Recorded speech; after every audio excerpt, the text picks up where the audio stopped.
अस्सलाम वालेकुम क्लास। तो आज है हमारे पास एक न्यू टॉपिक या यूँ कहें कि न्यू चैप्टर अबाउट एरेस, जो कि काफ़ी छोटा सा चैप्टर है। एक ही लेक्चर है इसमें इंक्लूडेड। तो आइए स्टार्ट कर लेते हैं। तो एरे में बेसिकली हम सिर्फ क्या कवर करने वाले हैं, इंसर्शन एंड डिलीशन एल्गोरिथम। ठीक है, जो कि फेयरली सिंपल एल्गोरिथम है। देख लेते हैं। ठीक है, तो पहले थोड़ी सी थ्योरी अबाउट एरेज, जिससे आप ऑलरेडी फेमिलियर हैं, लेकिन लेट्स डू इट अगेन। तो एरेज क्या है? Simplest form of linear data structure है। हम इस पे पहले भी बात कर चुके हैं कि array is a linear data structure. और हम दो टाइप के डेटा स्ट्रक्चर्स कवर करेंगे इसमें, एक लीनियर हो टाइप है और दूसरी टाइप होगी नॉन लीनियर। तो एरे फॉल करता है लीनियर कैटेगरी में। ठीक, तो लीनियरिटी इसकी कैसे जो होती है मेंटेन की जाती है, बाय असाइनिंग, या जब भी आप एरे क्रिएट करते हैं सीक्वेंशियल मेमोरी लोकेशन आपको अलॉट होती हैं। तो सीक्वेंशियल मेमोरी एलोकेशन की वजह से ही इसमें लिनियरिटी मेंटेन रहती है। फर्दर डेफिनेशन में क्या कहा जा रहा है कि ये finite order set of homogeneous element है। फाइनाइट ऑर्डर का मतलब है कि इसका साइज जो है कोई ना कोई फाइनाइट नंबर होना चाहिए। ठीक है, आप इन्फिनिटी नहीं कह सकते, आपको कहना पड़ेगा 10 है, 50 है, 100 है, कोई भी नंबर। और होमोजीनियस से मुराद है कि सारे के सारे जो इसमें डेटा होगा उन सब की डेटा टाइप सेम होगी। यानी एरे में कलेक्शन है और कलेक्शन में जितने भी एलिमेंट्स होंगे सब सेम डेटा टाइप को ही बिलोंग करेंगे जो एरे की डेटा टाइप होगी। ठीक है, element are stored in successive memory location. यानी पहला एलिमेंट का अगर एड्रेस 1000 है तो दूसरे का 1001, तीसरे का 1002, then 1003 and so on. It's like street address. आप स्ट्रीट की बात करें तो एक गली में से अगर 10 घर हैं तो आपने एड्रेसेस देखे हैं सीक्वेंस में होते हैं। जो सबसे पहला है अगर उसका से 1060 है तो अगले का 1061 होगा, फिर उससे अगले का 1062 होगा, फिर उससे अगले का 1063 होगा एंड सो ऑन। इस तरीके से ही सक्सेसिव मेमोरी लोकेशन में एड्रेसेस भी असाइन होते हैं। बिल्कुल इसी तरह एरे में भी आपको एड्रेस इसी तरीके से असाइन होंगे। अब अगर आप एरे के इंडिविजुअल एलिमेंट को एक्सेस करना चाहते हैं तो आपको याद होगा कि हम यूज़ करते हैं इंडेक्सेस। इंडेक्सेस हमेशा स्टार्ट होती हैं ज़ीरो से और जाती हैं less than N minus one, यानी लेस देन एन जाती हैं तो एन माइनस वन तक जाती हैं। ठीक है, तो इंडेक्सेस हमेशा ज़ीरो से स्टार्ट होती हैं और रन होती हैं एन माइनस वन तक। Linear arrays are called one dimensional arrays, और हम यहाँ पे वन डायमेंशनल एरेज ही कवर करेंगे। लेकिन आपको ये पता है कि एरे टू डायमेंशनल भी हो सकते हैं, थ्री डायमेंशनल भी और एन डायमेंशनल, जितना आप उसको एक्सपेंड करना चाहें। ठीक, तो एरे पे कुछ ऑपरेशंस पॉसिबल हैं, जैसे कि इंसर्शन। इंसर्शन से मुराद जैसे कि ऑब्वियस ही है कि एरे में एक नया एलिमेंट ऐड करना। डिलीशन, एरे में से एग्जिस्टिंग एलिमेंट को रिमूव करना। इसके अलावा दो फर्दर ऑपरेशन हैं जो हम इस चैप्टर में कवर नहीं करेंगे। एक सेपरेट हमारे पास टॉपिक है बाकायदा, सर्चिंग एंड सॉर्टिंग। ठीक है, तो हम इसको उस टॉपिक में ही कवर करेंगे, सर्चिंग एंड सॉर्टिंग। ठीक है, सेपरेट टॉपिक है, सेपरेट चैप्टर है हमारे पास। सॉर्टिंग का मतलब है किसी पर्टिकुलर फैशन में डेटा को अरेंज करना, और सर्चिंग का मतलब है कि उस डेटा में से आपको कोई रिक्वायर्ड हो तो उसको सर्च करना। Pros and cons about arrays क्या हैं? Arrays are easier and faster to access as compare to link list. इसका काउंटर पार्ट है लिंक लिस्ट। जैसे कि मैं पहले भी हिंट दे चुका हूँ कि लिंक लिस्ट और एरेज एक दूसरे का काउंटर पार्ट है। ठीक है, मोहम्मद फहाम कुछ कहना चाह रहे हैं?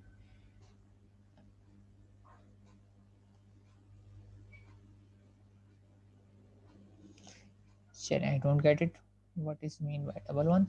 तो arrays are easier and faster to access. Why easier और फास्टर टू एक्सेस? इसलिए कि इसकी मेमोरी लोकेशन सक्सेसिव होती हैं। एक एलिमेंट को एक्सेस कर रहे हैं तो दूसरा, तीसरा, चौथा आप इजीली एक्सेस कर सकते हैं। लेकिन कहा जा रहा है कि insertion and deletion are difficult in arrays. ठीक है, इंसर्शन और डिलीशन एरे में मुश्किल होती है but easier in link list. तो फ़ायदा फास्ट एक्सेस है, लेकिन नुकसान इंसर्शन और डिलीशन कॉस्टली हैं। ठीक है, कॉस्टली क्यों है अभी हम देख लेंगे जब हम इंसर्शन और डिलीशन करेंगे कि ये क्यों कॉस्टली है।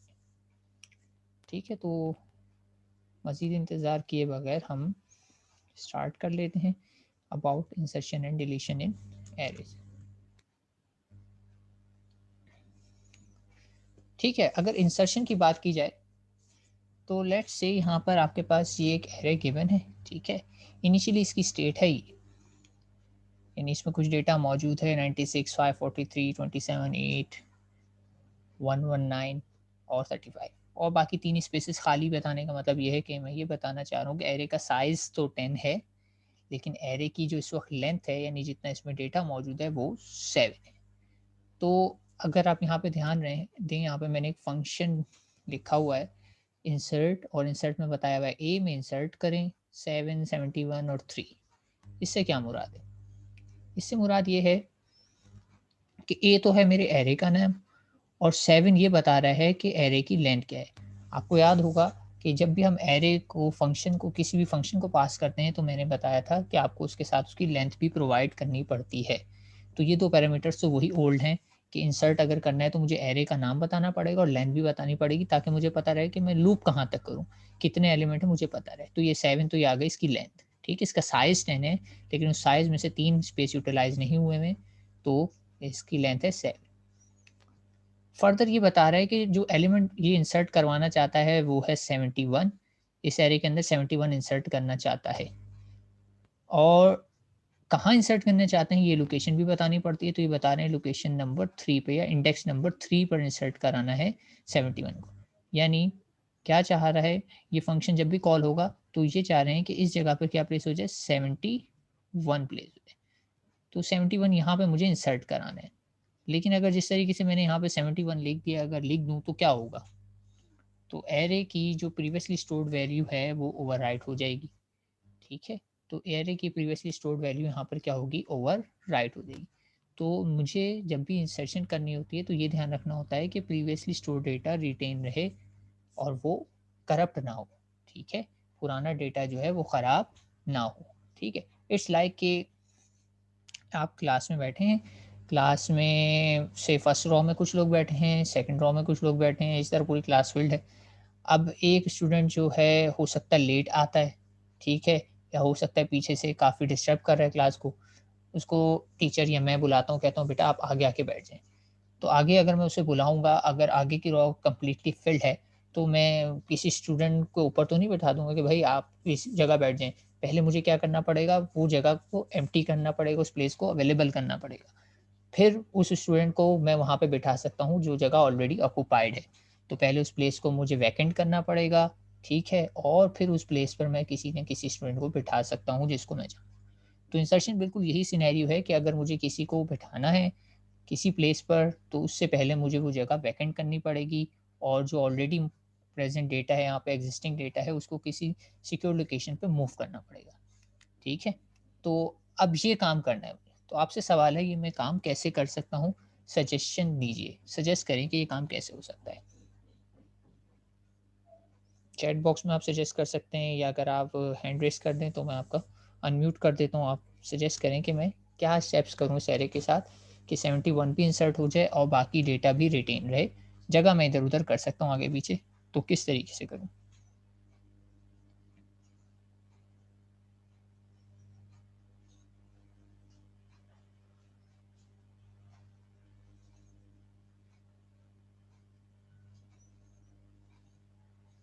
अच्छा, एक जवाब आया है मेरे पास, सर सबको एक नंबर पीछे कर दें। पीछे क्या? टुवर्ड्स लेफ्ट या राइट? पीछे आप किसे कह रहे हैं? लेफ्ट साइड को कह रहे हैं या राइट साइड को कह रहे हैं? राइट, ठीक है। तो राइट साइड करने का कहा जा रहा है कि अगर हम सबको राइट साइड कर दें, तो पॉसिबल है। सबको कर दें? क्या सबको करना चाहिए?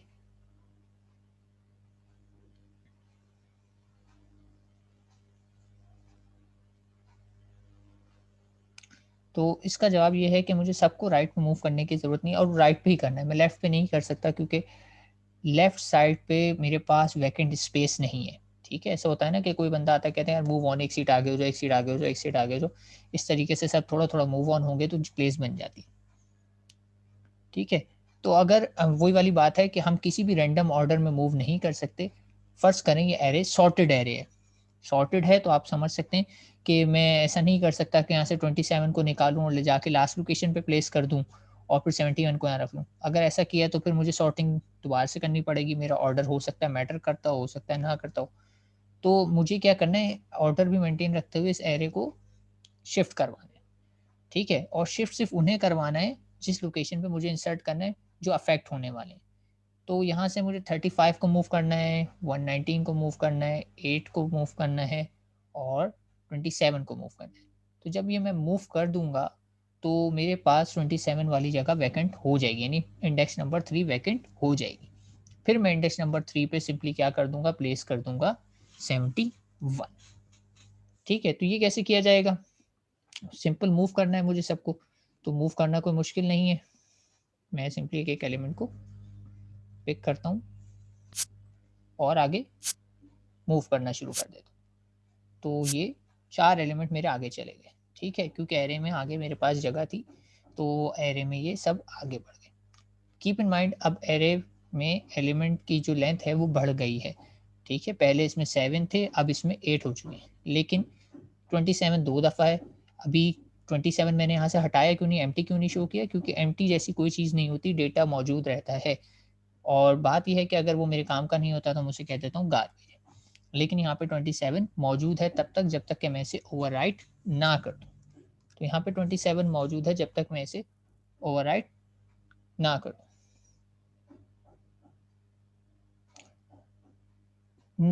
नहीं, इसमें कोई ऑर्डर नहीं है, फिलहाल एक ये रैंडम सैंपल ऑफ डेटा है, मुझे इसमें इंसर्ट करना है।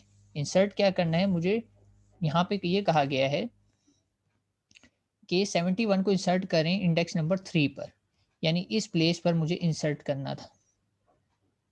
तो इस प्लेस पे मैं 71 ऐसे ही इंसर्ट नहीं कर सकता, मुझे अपना डेटा भी रिटेन रखना है। तो इसके लिए मैंने क्या किया, सारे के सारे डेटा एलिमेंट को आगे शिफ्ट कर दिया, ठीक है? अब शिफ्ट कर दिया है, तो क्या हुआ है कि आपके सामने ये सिचुएशन आ गई शिफ्ट करने के बाद, ये जो आपको दिखाई दे रही है नीचे। अब मैं इंसर्ट कर सकता हूँ, अब 27 यानी ये वाली जो प्लेस है, ये मैं ओवरराइट कर सकता हूँ। इस प्लेस पे मुझे ओवरराइट करना है, मैं कर देता हूँ सिंपली। तो ओवरराइट कर देते हैं और ये मैंने इस पे कर दिया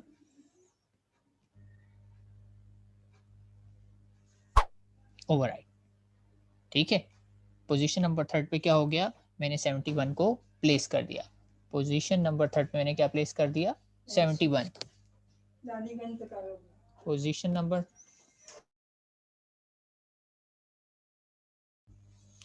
पोजीशन नंबर 3 पे मैंने प्लेस कर दिया 71, ठीक?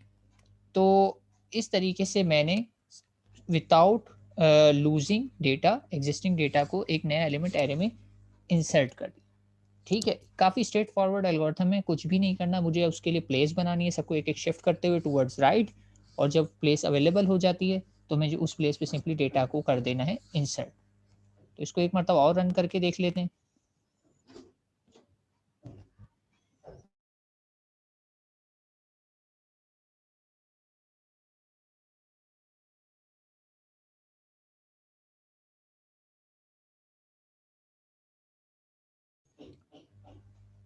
इनिशियली मेरे पास ये स्टेट है और फिर इस स्टेट में मैंने क्या किया, सबको शिफ्ट किया, तो लूप लगी होगी यहाँ पे, ज़ाहिर सी बात है, लूप से क्या होगा, ये एक-एक करके शिफ्ट हो जाएगा।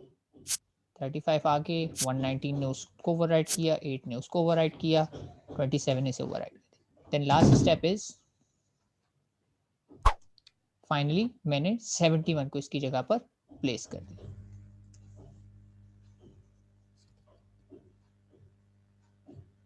जी, जी, सब इसमें डेटा सपोज़ डेटा है, ठीक है?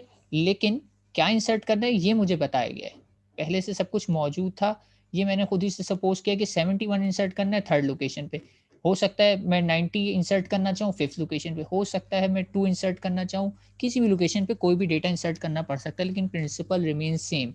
जिस लोकेशन पे मुझे इंसर्ट करना है, उस लोकेशन से लेकर ऑनवर्ड जितना भी डेटा है, वो सब का सब शिफ्ट होगा। उस लोकेशन से लेकर ऑनवर्ड जितना भी डेटा है वो सबका सब शिफ्ट होगा।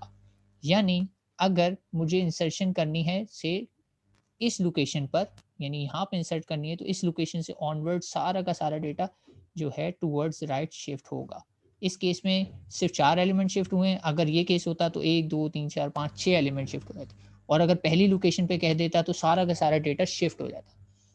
तो ये डिपेंड करता है टोटली कि आप किस पोजीशन पे इंसर्ट करने वाले हैं, उतनी ज़्यादा शिफ्टिंग होगी। या यूँ कहा जाए कि आप किस लोकेशन पर इंसर्ट करने वाले हैं, इसी बात पे डिपेंड करेगा कि आपका एल्गोरिथम कितना टाइम लेगा। तो आप देख रहे हैं जितना ज़्यादा जो है एलिमेंट आपका लेफ्ट साइड पे होता है, उतना ज़्यादा आपका एल्गोरिथम टाइम लेता है, क्योंकि उतने ही ज़्यादा उसे एलिमेंट्स को शिफ्ट करने पड़ते हैं राइट पर। तो ये सॉर्ट ऑफ मैंने एवरेज सा केस लिया था, almost between in between element था। तो इसने एलिमेंट को इंसर्ट करने के लिए 4 साइकिल ली, यानी लूप 4 दफ़ा रन हुई। अगर मैं इंडेक्स नंबर 1 पे इंसर्ट करता तो 6 दफ़ा रन होती, इंडेक्स नंबर 0 पे करता तो 7 दफ़ा हो जाती। इट टोटली डिपेंड्स कि रन टाइम पे रिक्वायरमेंट क्या आती है। आप कहीं पे भी इंसर्ट करने का कह सकते हैं, ये फंक्शन सबके लिए काम करेगा। ठीक है, तो इस तरीके से मैंने यहाँ पे डेटा इंसर्ट कर दिया। बज़ाहिर एल्गोरिथम की फंक्शनैलिटी देखने में सिंपल है, ठीक है? तो देख लेते हैं एल्गोरिथम क्या होगा इसका। आपने स्टेप्स याद रखने, इनिशियली जो भी था, ठीक है। मैंने सबको एक-एक करके शिफ्ट किया। कहाँ से शिफ्ट किया? लूप कहाँ से लगाई है, लूप का ध्यान रखें। स्टार्टिंग फ्रॉम लोकेशन दिस, यानी स्टार्टिंग लोकेशन मेरी ये 3 ही है, ये जो भी इंडेक्स मुझे प्रोवाइड की गई है, से लेकर मैं कहाँ तक गया हूँ? लास्ट लोकेशन यानी n-1 तक। लेस देन n कह लें या n-1 तक। लूप कहाँ से स्टार्ट हुई है? स्टार्ट फ्रॉम 3 हुई है और गई है n-1 तक। तो लूप जब भी चलेगी, लूप के अंदर एक ही ऑपरेशन है शिफ्टिंग, वो हमने करना है, और लूप जाएगी फ्रॉम डिजायर्ड इंडेक्स से लेकर लास्ट एलिमेंट तक। तो अब ये देख लेते हैं इस इंफॉर्मेशन के साथ कि इसका एल्गोरिथम क्या होगा। तो इसका एल्गोरिथम क्या है? ये है आपके पास। इंसर्ट के एल्गोरिथम के पास 4 इनपुट पैरामीटर्स हैं। पहली चीज़ है एल ए, जो कि एक लीनियर एरे है। दूसरी चीज़ है एन, जो कि लेंथ ऑफ लीनियर एरे है। तीसरी चीज़ है आइटम, या वो एलिमेंट जो आप इंसर्ट करना चाहते हैं एरे के अंदर। और लास्ट पैरामीटर है के, जो कि लोकेशन इंडेक्स जहाँ पर आप एरे को इंसर्ट करना चाहते हैं, वो लोकेशन जहाँ पे आप एरे को इंसर्ट करना चाहते हैं। ठीक है, तो सबसे पहले क्या हुआ? अच्छा, एक बात और ध्यान दीजिए कि यहाँ पे जब आपने शिफ्टिंग स्टार्ट की तो पहले कौन सा एलिमेंट शिफ्ट हुआ है? सबसे पहले सबसे लास्ट वाला एलिमेंट शिफ्ट हुआ है। सबसे पहले सबसे लास्ट, फिर सेकंड लास्ट, फिर थर्ड लास्ट, यानी शिफ्टिंग मुझे फ्रॉम राइट एंड करनी पड़ी। ऐसा नहीं था कि पहले मैं 27 को शिफ्ट कर दूंगा। अगर मैं पहले इसको शिफ्ट कर देता तो क्या होता? ये तो 8 को ओवरराइट कर देता, तो फिर 8 कैसे आगे मूव करता मैं? तो इसलिए शिफ्टिंग मैंने किस एंड से शुरू करी थी? राइट मोस्ट एंड से की थी। ठीक है, ये बात क्लियर है? जहन में रखिएगा कि शिफ्टिंग मैंने जो पहला एरो बनाया, यहाँ पे आप देख सकते हैं, वो पहले कौन सी तरफ से बना है? राइट हैंड साइड से बना है। देखिए, पहला arrow last element, then second last, then third last, and so on, पीछे की तरफ हम आते गए। तो ये शिफ्टिंग में ध्यान रखें। तो यहाँ पे आप देखें, लूप जब मैंने स्टार्ट करी है तो लूप में आई नाम का जो वेरिएबल है उसको मैंने असाइन की है last location. n-1 is my last location, n-1 is my last location. ठीक है, और मैंने कहा रिपीट करें स्टेप 3 और 4 जब तक कि आई की value greater than equals to K ना आ जाए। ठीक है, अभी आई की वैल्यू है लास्ट लोकेशन। ठीक है, आहिस्ता आहिस्ता ये डिक्रीमेंट होते होते होते क्या होगी? आई की लोकेशन के तक पहुंच जाएगी। के वो लोकेशन है जहां पर मैं इंसर्ट करना चाहता हूँ। तो इनिशियली आई की वैल्यू ग्रेटर देन के है, और ये कम होते होते होते इवेंचुअली के इक्वल हो जाएगी। ठीक, और स्टेप 3 और 4 में क्या करूँ? स्टेप 4 तो वही सिंपल है, आई की वैल्यू सिर्फ मैं क्या कर रहा हूँ? डिक्रीमेंट कर रहा हूँ। स्टेप 3 शिफ्टिंग के लिए, और शिफ्ट करने का काम क्या है कि मैं कह रहा हूँ कि इस वक्त जो भी आई की वैल्यू है, ठीक है, आई की वैल्यू में +1 कर देता हूँ तो नेक्स्ट लोकेशन आ जाएगी। कह रहे हैं करंट एलिमेंट को नेक्स्ट लोकेशन पर मूव कर दें, जो भी उसकी नेक्स्ट लोकेशन है। नेक्स्ट लोकेशन कैसे बनाई? आई अगर 5 है तो i+1 इज 6, आई अगर 4 है तो i+1 इज 5, आई अगर 3 है तो i+1 इज 4। तो इस तरीके से ये नेक्स्ट लोकेशन मैंने बना ली। ठीक है, आई अगर मेरा प्रेजेंट लोकेशन आई है तो नेक्स्ट लोकेशन हमेशा i+1 होगी, और अगर प्रीवियस लोकेशन पता करना चाहते हैं तो वो हमेशा i-1 ही होगी। लेकिन मुझे प्रीवियस लोकेशन से इसमें कोई काम नहीं है, मुझे सिर्फ चाहिए नेक्स्ट लोकेशन। तो मैंने अपनी प्रेजेंट वैल्यू को मूव कर दिया नेक्स्ट इंडेक्स पे सिंपली +1 लगा के। तो इस तरीके से क्या होगा? सिर्फ एक कमांड से क्या होगा? मेरा डेटा अपनी अगली लोकेशन पे शिफ्ट हो जाएगा। आई वाली लोकेशन से i+1 पे शिफ्ट हो जाएगा। देन मैं आई की वैल्यू डिक्रीमेंट कर दूंगा। तो अगली मर्तबा आई की वैल्यू एक कम हो जाएगी, यानी अगर पहले 5 था तो फिर 4 हो जाएगा, 4 था तो फिर 3 हो जाएगा, एंड सो ऑन। ये दो कमांड्स जो है सारा का सारा डेटा मेरा शिफ्ट कर देंगी। ठीक है, तो आप एल्गोरिथम में फिर से देख सकते हैं। मैं इसको क्लियर कर देता हूँ और फिर से पीछे चलता हूँ, आपको दिखाता हूँ कि देखें लूपिंग में क्या हो रहा है। ये हो रहा है लूपिंग में। लूपिंग का काम सिर्फ ये है कि सारे डेटा को शिफ्ट कर दें अगली लोकेशन। तो ये अगली लोकेशन पे शिफ्ट हो गए और कोई काम नहीं है लूप का। लूप के बाद क्या हुआ है, मैंने सिर्फ एक इंसर्शन ऑपरेशन प्लेस किया है और किस लोकेशन पे इंसर्शन ऑपरेशन प्लेस हुआ है दोबारा देखें, लोकेशन नंबर के पे। तो मुझे एरे की के लोकेशन पर यानी इंडेक्स के पर क्या प्लेस कर देना है, 71। तो यहाँ पे सिर्फ ये वाला स्टेप आप देखें, अगर स्टेप नंबर 5 में क्या है, एरे की के वाली इंडेक्स पे क्या प्लेस कर देता हूँ, आइटम। आइटम क्या चीज़ है, मुझे इनपुट में मिला था, अब ये कोई भी नंबर हो सकता है और के मेरे पास कोई भी लोकेशन हो सकती है, लेकिन मुझे उसी लोकेशन पर के वाली लोकेशन पे प्लेस करना है इस आइटम को। दैट्स इट, मेरा टास्क पूरा हो गया, मैंने सक्सेसफुली एरे में इंसर्ट कर लिया। लेकिन जब मैंने एरे में इंसर्ट कर लिया है तो मुझे एक और चीज़ अपडेट करनी है, वो है एरे की लेंथ। एरे की लेंथ अब बढ़ चुकी है क्योंकि उसमें एक नया एलिमेंट ऐड हो चुका है। तो एरे की लेंथ अब जो भी थी प्रीवियसली उसमें एक ज़्यादा हो चुकी है। और ये बात आप यहाँ पे भी देख सकते हैं कि यहाँ पे एरे की लेंथ बढ़ गई है। कैसे बढ़ गई है ये देखें, आपके सामने इनिशियली 7 थे, लेकिन जब मेरा ये एल्गोरिथम एंड हुआ तो उस वक्त एरे की लेंथ 8 हो चुकी थी। तो इसका मतलब ये है कि इनिशियली जो लेंथ थी उसमें एक लेंथ का इजाफा हो चुका है, तो एरे की एक लेंथ बढ़ गई। ठीक है, तो वो बड़ा सिंपल सा एल्गोरिथम है, आपको सिर्फ शिफ्ट करना है। लूप डिक्रीमेंटल क्यों लगाई है, क्योंकि मुझे फ्रॉम राइट हैंड साइड या बड़ी इंडेक्स से छोटी इंडेक्स की तरफ आना है। तो मैंने स्टार्ट किया है लास्ट लोकेशन से और आहिस्ता आहिस्ता लोकेशन को डिक्रीमेंट करता रहा, तब तक डिक्रीमेंट करता रहा जब तक कि डिजायर्ड लोकेशन ना आ गई। और डिक्रीमेंट में सिर्फ क्या करता रहा, एलिमेंट को अगली लोकेशन पे मूव कराता गया, अगली लोकेशन पे मूव कराता। तो फेयरली सिंपल एल्गोरिथम है। मेरी तरफ से एक्सप्लेनेशन हो गई है, लेकिन अगर आप लोगों को कोई इसमें क्यूरी है तो आप लोग पूछ सकते हैं। जी, बात समझ में आई है, ये एल्गोरिथम कैसे काम कर रहा है। फेयरली सिंपल एल्गोरिथम है, और अगर नहीं समझ में आई है तो क्या बात समझ में आई है तो आप क्यूरी कर सकते हैं।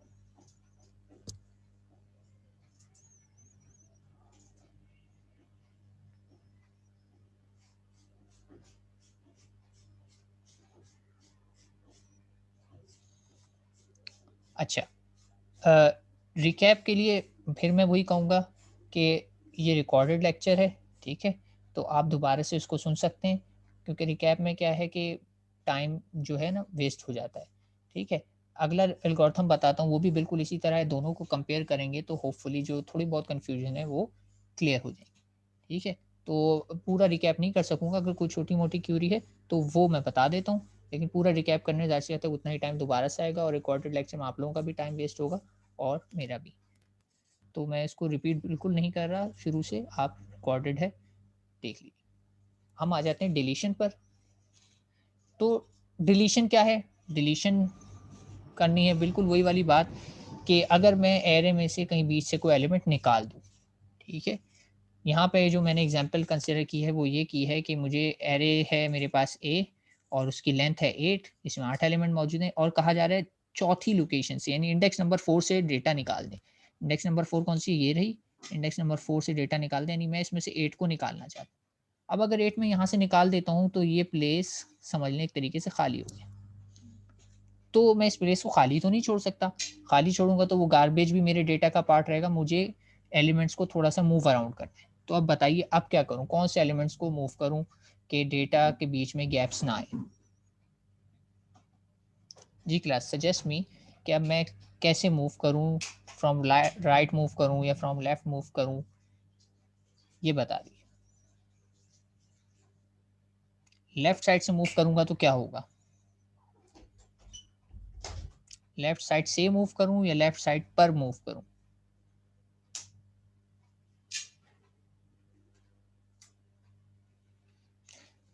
देखो, अगर मैंने लेफ्ट साइड से मूव किए तो होगा क्या कि ये यहाँ आएगा, ये यहाँ आ जाएगा, ये यहाँ आ जाएगा, ये यहाँ आ जाएगा और फिर ये वाली लोकेशन का क्या होगा? ये वाली लोकेशन तो एम्प्टी हो गई जो कि सबसे पहली लोकेशन है। तो मैं तो ऐसा नहीं चाहूँगा कि इस तरफ एम्प्टी हो, क्योंकि एरे में जब भी कोई नया एलिमेंट ऐड होता है तो गुंजाइश कहाँ पर है मेरे पास? हमेशा गुंजाइश राइट साइड पर है। तो गुंजाइश राइट साइड पर है, तो मैं अपने एलिमेंट्स को जो मूव करता हूँ वो टुवर्ड्स राइट ही करता हूँ। यानी इस केस में अगर मुझे मूव करना है, ठीक है, तो मुझे मूव करना चाहिए इसको, ये यहाँ पर, ये यहाँ पर और इसको यहाँ पर, और उसके बाद सिंपली क्या कह दूँगा, एरे की लेंथ जो है एक कम हो गई, तो ये वाला एलिमेंट खाली हो जाएगा और सही है, राइट साइड पे मेरे पास और भी खाली मौजूद है। ठीक है? स्टार्ट करना है यहाँ से यहाँ पर। लेकिन उससे पहले मुझे, अगर मैंने ये पहले शिफ्टिंग कर दी तो ये 8 तो लॉस हो जाएगा। मुझे ये डेटा रिटर्न करना है। ये देख रहे हैं आप, इस फंक्शन ने रिटर्न करना है इस डेटा को। तो इसी पहले इस डेटा को सेव करें। इस डेटा को सेव कर लेंगे हम, इस डेटा को किसी न किसी वेरिएबल में पहले सेव करेंगे। उसके बाद हम सारे शिफ्टिंग करेंगे फ्रॉम, कहाँ से करेंगे, राइट साइड के सारे डेटा एलिमेंट को शिफ्ट करेंगे। लेकिन कौन सा एलिमेंट पहले आएगा ये अब हम देख लेते हैं। तो सबसे पहले तो मुझे सेव करना है इस 8 को, क्योंकि अच्छा ध्यान रहे ये 8 और ये 8 अलग है। ये 8 बता रहा है टोटल लेंथ क्या, और ये इत्तेफाक से 8 डेटा मौजूद है। तो इन 8s का आपस में कोई रिलेशनशिप नहीं है। फोर्थ इंडेक्स से मुझे डेटा निकालना है, तो फोर्थ इंडेक्स पे क्या है, 8 है। तो इस वजह से मुझे इस डेटा को यहाँ से निकालना है, डिलीट करना है। तो डिलीट करना है, चलें डिलीट कर लेते हैं। डिलीट करने के लिए ये यहाँ से मैंने डिलीट करा दिया। ठीक है, ये मैंने अपने पास किसी लोकल वेरिएबल में सेव कर ली। अभी मैंने इसको सेव कर रखा है और ये इवेंचुअली मैं इस फंक्शन से रिटर्न करा दूंगा। अब मैं ओवरराइट कर सकता हूँ। ओवरराइट कैसे होगा कि अगले स्टेप पे अगर चलें तो ये ओवरराइट हो गया, ये ओवरराइट हो गया, ये ओवरराइट हो गया, और ये सिंप्लिसिटी के लिए मैंने इसको यहाँ से इरेज कर दिया, ये बताने के लिए कि यहाँ पे जो स्पेस है वो एम्प्टी है। लेकिन एक्चुअली स्पेस नहीं होगी, मैं n को मॉडिफाई करूँगा, यानी n मेरा एक डिक्रीमेंट हो जाएगा। इनिशियली n 8 था, लेकिन इस स्टेज पे आके n मेरा क्या हो जाएगा, कम होके 7 हो जाएगा। ठीक है, अब अगर इधर देखें तो पहले मैं किसको शिफ्ट कर रहा हूँ, सबसे लास्ट वाले को शिफ्ट कर रहा हूँ, या मतलब कि इंडेक्स के साथ वाले को शिफ्ट कर रहा हूँ। तो यहाँ पे आप शिफ्टिंग देखें, ध्यान रखें, पहले ही 119 हुआ, देन 35 हुआ, देन 50 हो रहा है। ठीक है, तो A5 पहले मूव हो रहा है, तभी सही है। अगर मैंने ये गलती करी कि पहले A50 को मूव कर दिया, क्योंकि अब डायरेक्शन बदल गई है ना मेरी, अगर इसको मूव कर दिया पहले तो 35 लॉस हो जाएगा। तो मैं पहले 50 को मूव नहीं कर सकता, क्योंकि अब जो लेफ्ट साइड पे डेटा है ना मेरा काम का है। पहले तो मैं राइट साइड पे मूव कर रहा था, तो राइट साइड तो खाली थी, तो मैंने 50 को ईजिली मूव कर दिया था। लेकिन अब जब मैं लेफ्ट साइड पे मूव कर रहा हूँ, तो खाली वाली जगह या वो प्लेस जो मेरे लिए एम्प्टी कंसिडर हो रही है वो ये है। तो पहले मैं मूव करूँगा इसको, फिर इसके बाद ऑनवर्ड जितने भी आ रहे हैं वो मूव होते जाएंगे। तो इसमें क्या है, मेरी लूप सॉर्ट ऑफ इंक्रीमेंटल चल रही है। इसमें लूप मेरी क्या चल रही है, इंक्रीमेंटल चल रही है। और स्टार्ट कहाँ से हो रही है, हमेशा लूप मेरी स्टार्ट हो रही है यहाँ से ही, इसी प्लेस से, यानी लूप स्टार्ट होगी मेरी के से। ठीक है, के लोकेशन थी ये मेरी, के से स्टार्ट होगी लूप और जाएगी हमेशा n-1 पर। के से स्टार्ट होगी और जाएगी हमेशा n-1 पर। तो यहाँ पे लूप मेरी इंक्रीमेंटल है। ठीक, एक और मरतबा इसको एल्गोरिथम को रन करके देख लेते हैं और फिर इसके एल्गोरिथम पे चलेंगे। तो इनिशियली ये स्टेट थी, सबसे पहले मैंने सेव किया वो डेटा जो मुझे इस फंक्शन से रिटर्न करना है या डिलीट करना है, और फिर उसके बाद मैंने लूप के थ्रू कंटिन्यूसली ओवरराइट करना शुरू किया। शिफ्टिंग हो गई, लेकिन शिफ्टिंग अब इस वक्त कैसे हो रही है, फ्रॉम राइट टू लेफ्ट हो रही है, और ये लास्ट में लेंथ को मैंने अपडेट कर दिया। तो डिलीट के एल्गोरिथम पे अगर ध्यान दें तो इसमें 3 पैरामीटर्स हमारे पास, वही 2 पैरामीटर हैं, लीनियर एरे और उसकी लेंथ, और तीसरा पैरामीटर है आपके पास आइटम जो है वो रिटर्न होगा, और के है लोकेशन। नाम वही है, लेकिन इस केस में आइटम इनपुट नहीं है, बल्कि आइटम ये फंक्शन रिटर्न करेगा। तो सबसे पहले कमांड आपको याद है मैंने क्या की थी, आइटम में सेव कर लिया था के लोकेशन से डेटा, ताकि मैं इसको एंड में रिटर्न करा सकूं। ये देखिए मैंने एंड में रिटर्न कराया हुआ। तो केट लोकेशन से इसमें वो डेटा सेव हो गया। उसके बाद मैंने लूप स्टार्ट की थी, और लूप कहाँ से स्टार्ट हुई थी, लूप स्टार्ट हुई थी के से। देखें ये के से स्टार्ट हो रही है, कहाँ तक जाएगी, n-1 तक जाएगी। ठीक है, के से स्टार्ट होगी, n-1 तक जाएगी। और सिंपली क्या हो रहा है, मैं के वाली लोकेशन पर ओवरराइट कर रहा हूँ के वाली लोकेशन के बाद वाला डेटा। के वाली लोकेशन पे मैं ओवरराइट कर रहा हूँ के वाली लोकेशन के बाद वाला। आइटम सेव कैसे करेंगे, आइटम सेव इस तरह से करेंगे, सिंपली जैसे ये लिखा हुआ है, आइटम नाम के वेरिएबल में आप वैल्यू कॉपी कर देंगे, ठीक है। एक्चुअली ये डिलीट हो रहा है, लेकिन डिलीट का फंक्शन जब भी आप, एक रूल ऑफ थंब याद रखिएगा, हम इस कोर्स में जितने भी डिलीट के एल्गोरिथम पढ़ेंगे, वो जो डेटा डिलीट कर रहे होते हैं वो एज अ रिजल्ट रिटर्न करते हैं। हो सकता है मैं कोई रिकॉर्ड डिलीट करना चाहता हूँ, लेकिन डिलीट से पहले मुझे प्रिंट करना हो, या हो सकता है मैं डिस्प्ले कराना चाहता हूँ कि that record has been deleted, या फला फला नंबर हैज़ बीन डिलीटेड। तो एक कन्वेंशन है जो सारे एल्गोरिथम में फॉलो होती है कि डिलीट जब भी आप करते हैं, उसमें क्या कहते हैं कि आपका डेटा जो भी डिलीट हुआ है वो रिटर्न हो रहा होता है। आइटम सेफ नहीं है। आइटम जो है, आइटम सिंपल एक लोकल वेरिएबल है, उसके अंदर मैंने उस डेटा को टेम्पररी होल्ड किया, क्योंकि मैं यहीं से रिटर्न नहीं करा सकता था, मुझे ये चीज़ रिटर्न करानी थी। लेकिन इसको रिटर्न कराने से पहले मुझे कुछ स्टेप्स परफॉर्म करने थे। अगर मैं यहीं पे रिटर्न लिख देता, यानी ये स्टेप नंबर 6 अगर फर्ज करें यहाँ से मैं यहाँ ले आता, तो आपका क्या ख्याल है क्या होता? तो स्टेप नंबर 2, 3, 4, 5 कभी एग्जीक्यूट ही नहीं होते।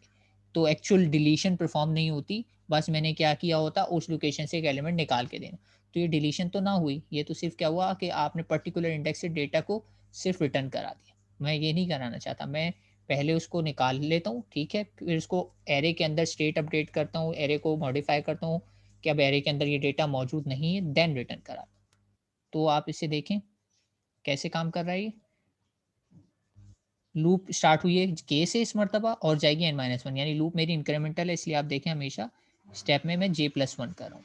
और क्या करता हूँ, j वाली लोकेशन पे यानी प्रेजेंट लोकेशन पे क्या कर देता हूँ, उससे अगली वाली लोकेशन का डेटा कॉपी कर देता हूँ। तो इसका मतलब एरो की डायरेक्शन कैसे आएगी, ऐसे आ जाएगी, अगला वाला एलिमेंट कॉपी हो रहा है पिछली वाली लोकेशन पे, j में j+1 यानी नेक्स्ट एलिमेंट कॉपी हो रहा है प्रीवियस में। तो इस तरीके से मैं शिफ्टिंग कर लूँगा कंटिन्यूस। और सब कुछ जब हो जाएगा तो एंड में जब मैंने बताया कि लेंथ अपडेट होगी, लेंथ अपडेट कैसे होगी कि मैं लेंथ में -1 कर दूँगा। लेंथ में मैं क्या कर दूँगा, -1 कर दूँगा। तो प्रीवियसली जो एग्ज़ाम्पल हमने देखी उसमें 8 एलिमेंट थे, वो सब्ट्रैक्ट होकर क्या हो गए थे, 7 हो गए। एक मरतबा फिर देख लेते हैं एक्सरसाइज़ पीछे। इस एल्गोरिथम को आप ज़हन में रखते हुए देखिएगा कि हमने क्या सीखा।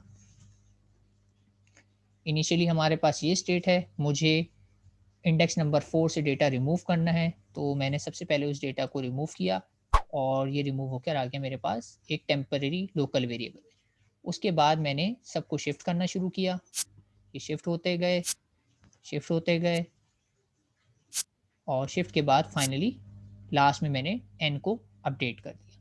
तो लास्ट लोकेशन मैंने दिखा दी खाली है एन अपडेट होने के से, क्योंकि अब मैंने एरे के ऊपर फोकस जब करूँगा तो एरे की लेंथ है ही 7, तो 8 इंडेक्स को मैं कभी भी चेक नहीं करूँगा। तो इस तरीके से ये मैंने सक्सेसफुली इसमें से रिमूव कर दिया। ठीक है, तो ये भी दोनों मिलते जुलते एल्गोरिथम हैं और काफ़ी फेयरली सिंपल हैं फ्रॉम अंडरस्टैंडिंग व्यू पॉइंट। ठीक है, तो पहले तो मैं यही जानना चाहूँगा, यहाँ पे कोई क्यूरी है तो बता दें, क्लियर है तो भी बता दें, ताकि फिर मैं इस पे एक कंक्लूजन बताना है वो ड्राइव कर सकें।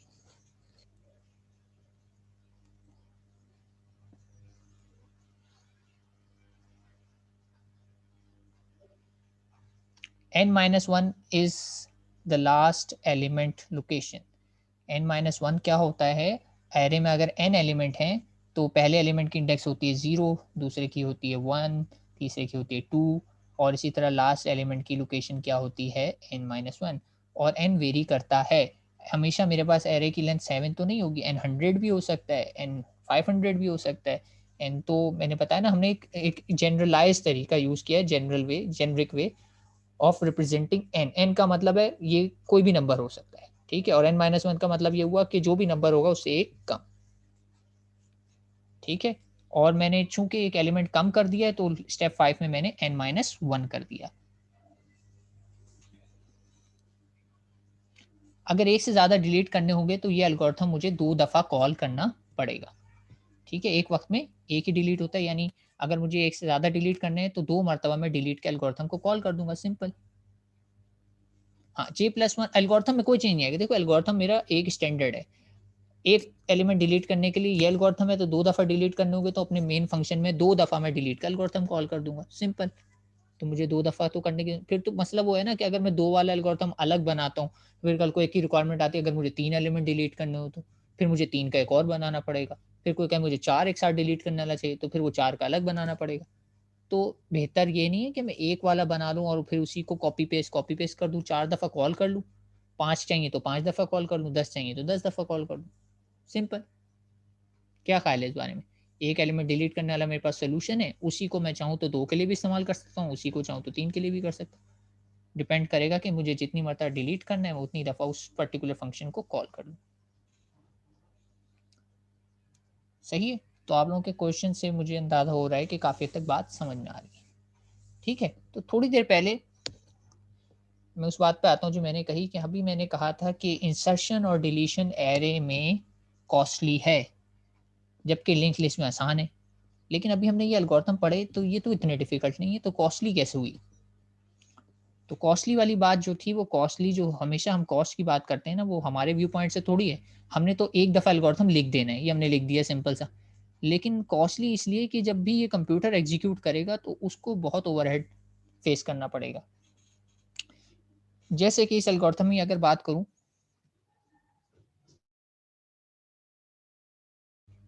इस एल्गोरिथम में फ़र्ज़ करें, मैं कहता हूँ मुझे 96 डिलीट करना है, तो क्या करेंगे आप? 96 अगर डिलीट करना होगा तो आप 5 को भी यहाँ मूव करेंगे, 43 को भी यहाँ मूव करेंगे, 27 को भी मूव करेंगे, 8 को भी मूव करेंगे।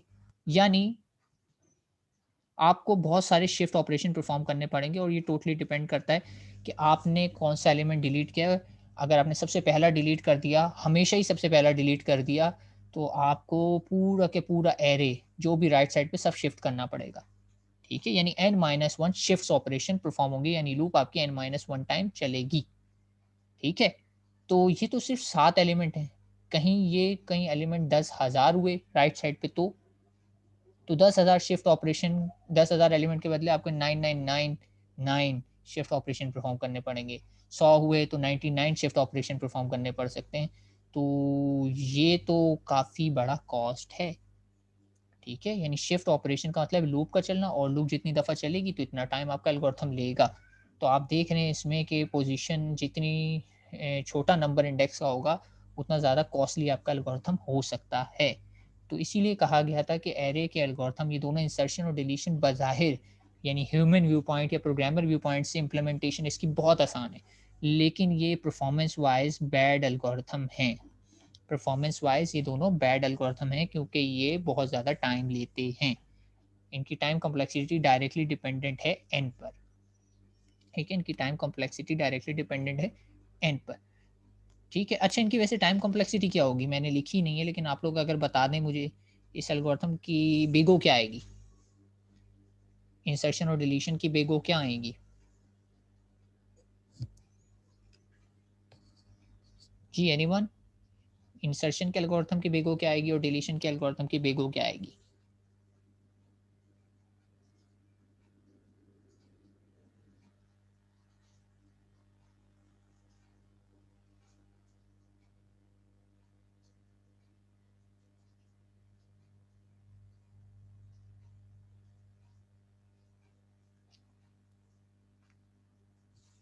No idea. किसी को कोई आइडिया नहीं बिग ओ क्या आएगी? कल ही हमने टॉपिक पढ़ा है बेगो नोटेशन का, और उसमें मैंने स्केलेबिलिटी या रेट ऑफ ग्रोथ पे समझा। जी, बेगो इसकी आएगी एन। ठीक है? क्यों एन आएगी? क्योंकि इसमें सिंपल एक लूप लगी हुई है।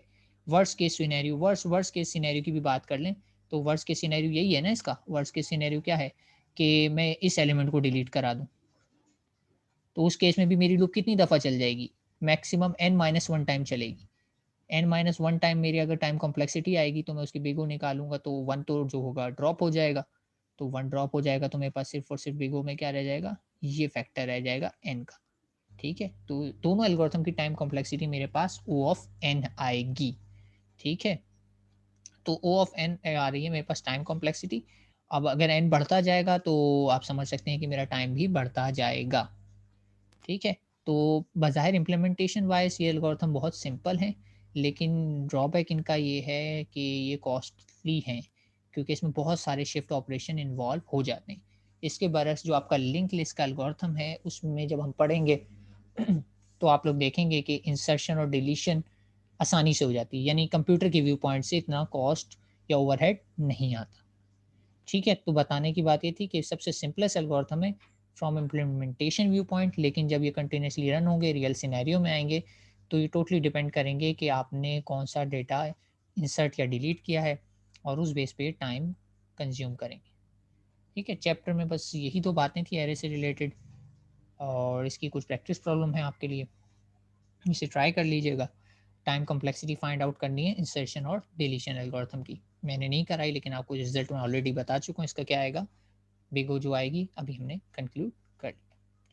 ठीक है, that's it for today's lecture.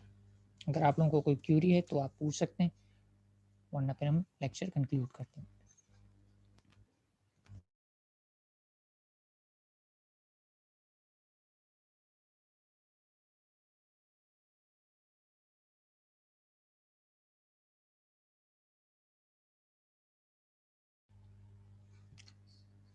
Ji class, तो शैल आई कंक्लूड?